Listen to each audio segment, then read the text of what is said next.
इस मूवी की स्टोरी में हमें गुलिवर नाम के एक लड़के को दिखाया जाता है जो कि एक ऐसी जगह पर पहुंच जाता है जहां पर कि बहुत छोटे लोग रहा करते थे। तो आखिर गुलिवर इस जगह से कैसे वापस आएगा, जानने के लिए बने रहिए वीडियो के एंड तक।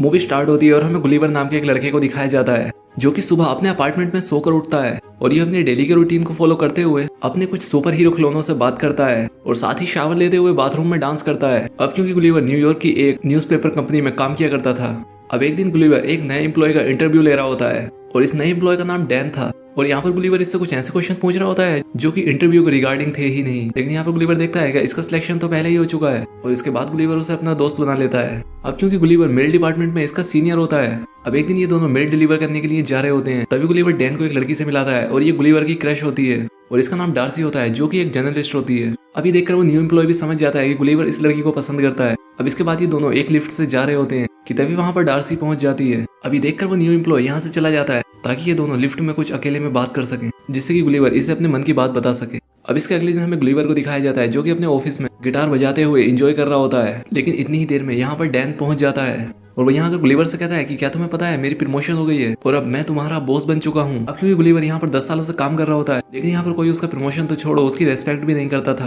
अब डैन उससे कहता है कि तुम खुलकर बात करने से डरते हो और इसलिए आज तक तुम्हारी कोई भी तरक्की नहीं हुई है और इसलिए तुम्हें अपने आप को थोड़ा बदलना चाहिए जिससे कि लोग तुम्हें अटेंशन दें और तुम्हारी रेस्पेक्ट करें। और तुम्हारे इसी नेचर के चलते आज तक तुम डार्सी को भी नहीं पटा पाए हो। अब इसके बाद गुलिवर उदास होकर वहां से बाहर चला जाता है, लेकिन तभी वो देखता है कि डार्सी अपने कंप्यूटर पर अब तक काम कर रही होती है। अब यहाँ पर गुलिवर हिम्मत करता है और डार्सी के केबिन तक चला जाता है। अब क्योंकि गुलिवर को बात करनी नहीं आती थी इसलिए वो एक पेपर उठा लेता है। अब डार्सी गुलिवर से पूछने लगती है कि क्या तुम ट्रेवल राइटिंग असाइनमेंट को भरना चाहते हो। अब गुलिवर कोई भी बात नहीं बना पाता और इसलिए वो हाँ कर देता है और अब अगले दिन गुलिवर उस पेपर को फिल करके सबमिट कर देता है और ये इंटरनेट से कुछ आर्टिकल्स को अपने ब्लॉग में कॉपी पेस्ट कर लेता है और अगले दिन जाकर डार्सी को दे देता है। अब यहाँ पर डार्सी उसकी राइटिंग स्किल्स से काफी ज्यादा इंप्रेस होती है।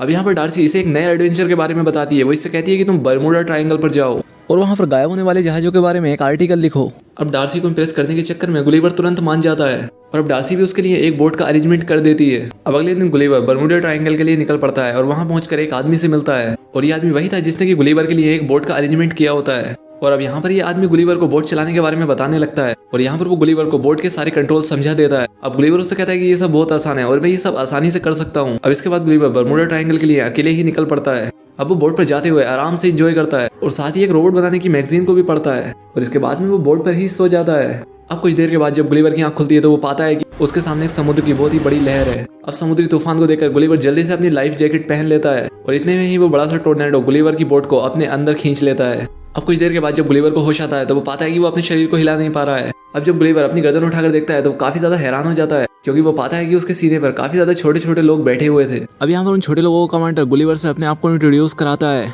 और वो अपने आप को इस जगह का कमांडर बताता है जिसका नाम लिलीपुट होता है। अब इसके बाद हमें दिखाया जाता है कि उन छोटे छोटे लोगों ने गुलिवर को बांध लिया होता है और इसके चारों तरफ बहुत सारे छोटे छोटे लोग खड़े होते हैं और इन छोटे लोगों ने इसे लकड़ियों और रस्सियों की मदद से बांध रखा होता है। अब यहाँ पर कमांडर गुलिवर को एक दानव कहता है और अब इसके बाद गुलिवर रस्सियां तोड़कर खुद को आजाद कर लेता है। अब गुलिवर को लगता है कि शायद वो कोई सपना देख रहा है और इसलिए वो अपनी आंखें बंद कर लेता है। अब कमांडर अपने सिपाहियों को ऑर्डर देता है कि तुरंत इसे नीचे गिराओ और अब इसके बाद सोल्जर उसे नीचे गिरा देते हैं और यहाँ नीचे गिरने के चलते गुलिवर यहाँ पर बेहोश हो जाता है।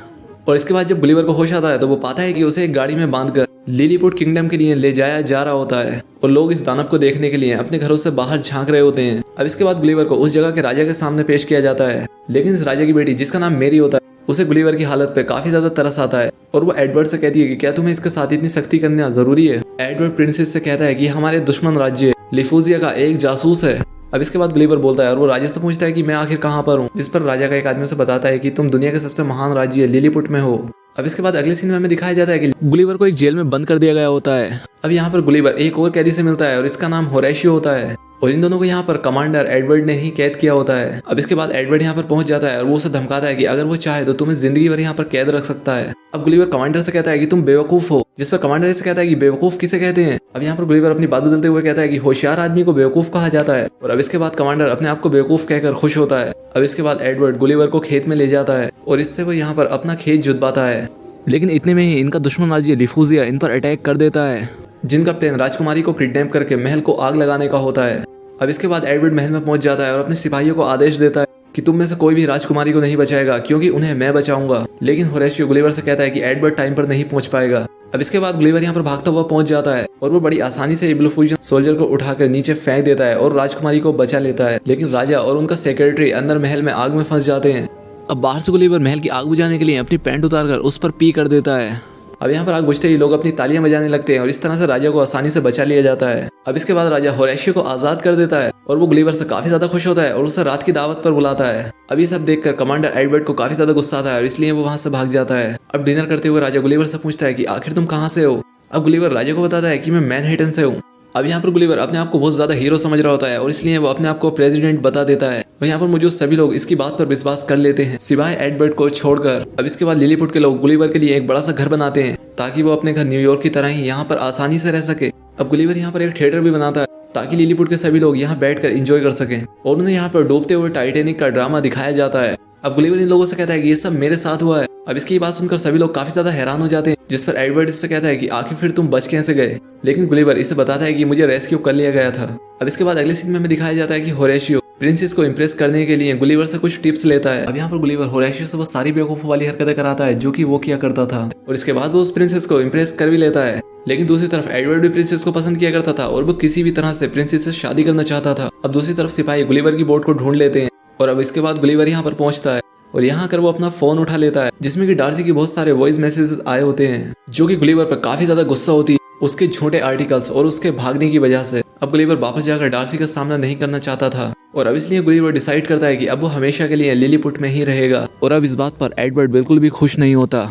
और दूसरी तरफ राजा भी गुलिवर को जनरल बना देता है। अब दूसरी तरफ एडवर्ड गुस्से में आकर लिलीपुट का डिफेंस सिस्टम को ऑफ कर देता है और अब इस मौके का फायदा उठाकर ब्लू फूज या लिलीपुट पर अटैक कर देता है। अब क्योंकि जनरल होने के नाते इन्हें रोकने की जिम्मेदारी अब गुलिवर की होती है। अब इसके बाद गुलिवर डरते हुए पानी में जाता है और अंदर जाकर छपाके लगाना शुरू कर देता है। अब इसके बाद दुश्मन उस पर अटैक कर देते हैं लेकिन इन कैनन बॉल्स का गुलिवर पर कोई भी असर नहीं होता। अब इसके बाद गुलिवर उन सभी लोगों की बोट की रस्सियों को पकड़कर उन्हें लिलीपुट से बाहर निकाल देता है। अब इसके बाद लिलीपुट के लोग बहुत ज्यादा खुश हो जाते हैं और इससे गुलिवर की बहुत ज्यादा खातिर की जाती है।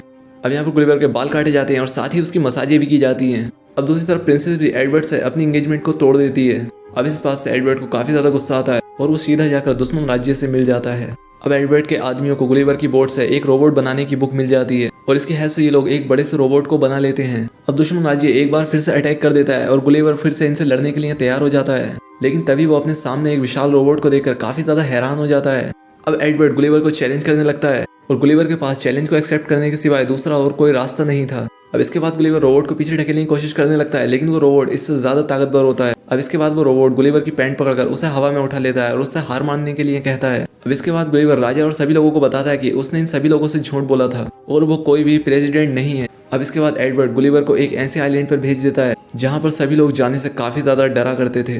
अब जैसे गुलिवर उस आइलैंड तक पहुंच जाता है कि तभी वहां पर एक विशाल सी छोटी बच्ची आकर गुलिवर को पकड़ लेती है क्योंकि अब गुलिवर एक ऐसे आइलैंड पर पहुंच गया था जहां पर बहुत ही ज्यादा विशाल लोग रहा करते थे। अब ये बच्ची उसे अपनी गुड़िया बना लेती है और एक बारबी हाउस में रख लेती है और अब दूसरी तरफ गुलिवर को ढूंढते हुए डार्सी भी यहाँ पर पहुंच जाती है। अब क्योंकि गुलिवर ने सभी लोगों को बता रखा होता है कि वो एक डार्सी नाम की लड़की से प्यार करता है और अब इसलिए एडवर्ड उसे पहचान जाता है और इसलिए अब वो इसे भी बंदी बनाकर कैद कर लेता है। और अब इसके बाद वो यहाँ पर राजा और साथ ही यहाँ की राजकुमारी से भी मिलती है क्योंकि गुलिवर के हारने के बाद एडवर्ड ने इन्हें भी बंदी बना लिया होता है। अभी सब देखकर होरेशियो गुलिवर के पास पहुंच जाता है और उसे सब कुछ बता देता है। अब उस बच्ची के पास एक यूएस आर्मी के सोल्जर का सूट होता है और अब इस सूट का इस्तेमाल करते हुए गुलिवर वहां से निकल जाता है और अब इसके बाद गुलिवर लिलीपुट में जाकर सीधा डार्सी से मिलता है और वो इससे यहाँ पर बताता है कि वो उसे बहुत ज्यादा प्यार करता है। और अब इसके बाद गुलिवर यहाँ पर डिसाइड करता है कि अब वो एडवर्ड को चैलेंज करेगा और वो ये सब अपनी बहादुरी के लिए नहीं करेगा बल्कि लिलीपुट के लोगों के लिए करेगा। और अब अगले दिन ये दोनों एक दूसरे के सामने आ जाते हैं और अब इसके बाद ये दोनों लड़ना शुरू कर देते हैं और अब इसके बाद वो रोबोट गुलिवर पर भारी पड़ने लगता है और अब इसके बाद होरेशियो गुलिवर की मदद करने के लिए उस रोबोट के अंदर घुस जाता है